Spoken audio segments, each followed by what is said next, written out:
Me presento, soy el profesor Hugo López Guantay, profesor de Lengua y Literatura. Sé que estamos pasando momentos históricos, momentos en el que hay muchos nervios, mucho miedo, pero bueno, vamos a estar conectados los profesores con los alumnos. Hoy me toca saludar a mis alumnos de cuarto año del Colegio Madre Teresa de Calcuta. El tema que voy a dar hoy va a ser el concepto de literatura, cómo realizar una reseña crítica y el diario de Colón. Vamos a empezar entonces. La literatura es considerada como la expresión artística que se basa en el uso del lenguaje. De hecho, podríamos decir que es casi cualquier documento escrito. Es también la ciencia que estudia en las obras literarias y la asignatura que se enseña en colegios y universidades también, ¿sí? Se considera a la literatura como el conjunto de libros que hablan sobre un tema específico, algo particular. Lo que hace literario un texto es que se convierta en esa literatura, es la literaturidad que tiene, es decir, el lenguaje, el tipo de lenguaje que se usa.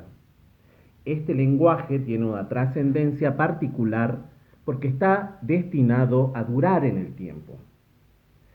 Por ejemplo, una obra literaria dura a través de mucho tiempo porque llega a los lectores.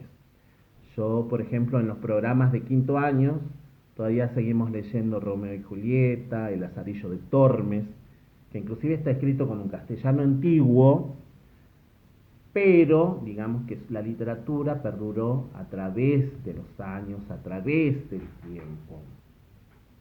¿Y para qué sirve la literatura? Esa es la pregunta que me hacen muchos alumnos y que yo quiero contestarlas hoy. Sirve para aumentar la imaginación, para poder aprender palabras nuevas, para expresar lo que siento. También para enriquecer mi vida, mi forma de ver el mundo. Y muchas veces sirve también para mejorar mi ortografía.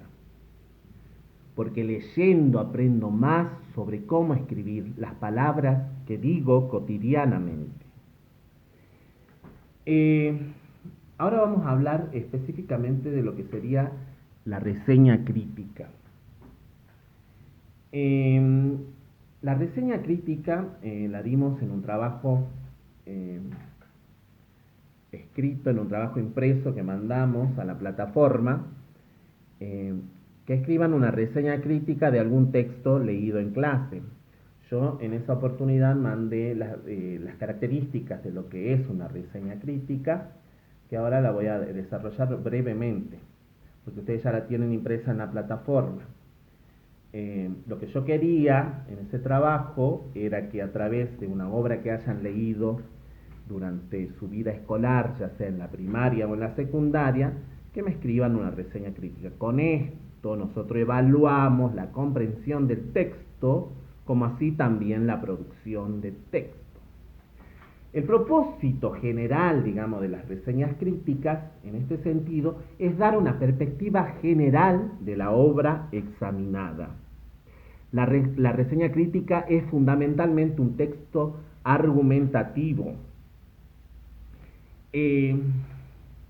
ya que tiene partes expositivas, pero ejerce un criterio, una valoración de la obra, en la cual va a haber argumentos con bases en las cuales se realiza un juicio positivo o negativo sobre tal o cual asunto, ¿sí? Bueno, y para hacer una reseña crítica se debe proceder a construir la estructura. Toda reseña crítica debe tener un título, una presentación del tema, un resumen de la obra o síntesis y una conclusión. El título debe contener una referencia explícita al título de la obra que se hablará. Por ejemplo, si voy a hablar sobre la novela 100 años de soledad, el título no va a ser 100 años de soledad, el título va a ser, por ejemplo, la escritura de Gabriel García Márquez. Luego tenemos el resumen en la síntesis. Hay una diferencia entre resumen y síntesis. El resumen es copiar textualmente la novela, la síntesis es con sus palabras. Yo prefiero acá que ustedes me hagan una síntesis. Toda reseña debe contener esta síntesis. Tiene que estar claro, preciso, abordar un poquito la historia y qué tema se va a abordar acá, ¿sí? Y luego una conclusión, que es el párrafo final de la reseña, en la que ustedes retomarán todas las ideas generales que han podido extraer del tema y se reafirmará la posición ante la obra u objeto a reseñar. En las reseñas podemos reseñar tanto como películas, cuentos, novelas, obras de arte. Hay una infinidad de cosas que se pueden reseñar. Siempre se pide la valoración personal. A mis alumnos siempre trabajo con reseñas críticas justamente para poder evaluar dos cosas, como dije anteriormente: la comprensión de un texto, porque de esa manera ustedes me van a desarrollar una novela, y la producción de un texto, es decir, cómo van a escribir, cómo se van a desenvolver ante la escritura. Eso me parece que lo debemos trabajar siempre. Entonces vamos pensando, ahora vamos como para seguir el programa, recién estamos empezando, por ejemplo, ahora vamos con el tema del Diario de Colón. Vamos leyendo, chicos, yo adelantando un poquito, para el próximo trabajo escrito, que voy a hacer ya sea dentro del aula o ya sea por plataforma, seguramente voy a hacer que leamos un poco de esto del Diario de Colón. Y para desarrollar la lectura voy a pedir reseñas críticas. Entonces vamos trabajando con las reseñas críticas. ¿Qué es lo que se pide cuando se pide una reseña crítica propiamente dicha? Ahora, como dije, vamos directamente a lo que sería el Diario del Colón, ¿sí? ¿Qué es el Diario de Colón? Como la mayoría de los navegantes que venían, la Niña, la Pinta y la Santa María, Cristóbal Colón escribió un diario durante su primer viaje a América, que suponía era las Indias. Llevó una memoria de aquel recorrido y fue en este famosísimo Diario de Colón, que el texto original fue entregado a los Reyes Católicos, pero desapareció, al igual que una copia que había realizado Colón.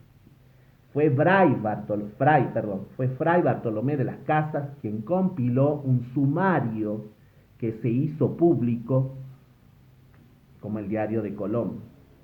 Y en la base a este último, él escribió el texto que ahora está publicado, ¿sí? En este diario se anotaba lo que ocurría a bordo, tanto la naturaleza técnica, es decir, lo que le pasaba a los barcos, como anécdotas humanas que merecían la pena contar. Y esto llegó a ser literatura, y es un legado que aún tenemos de algunos textos que quedaron, que vamos a trabajar en clase o en la plataforma. Probablemente Cristóbal Colón no fue el primero en llegar a las costas del continente americano. Existen documentos y pruebas arqueológicas de que los vikingos ya habían llegado a Norteamérica siglos antes. Sin embargo, Colón pasó a la historia por descubrir América.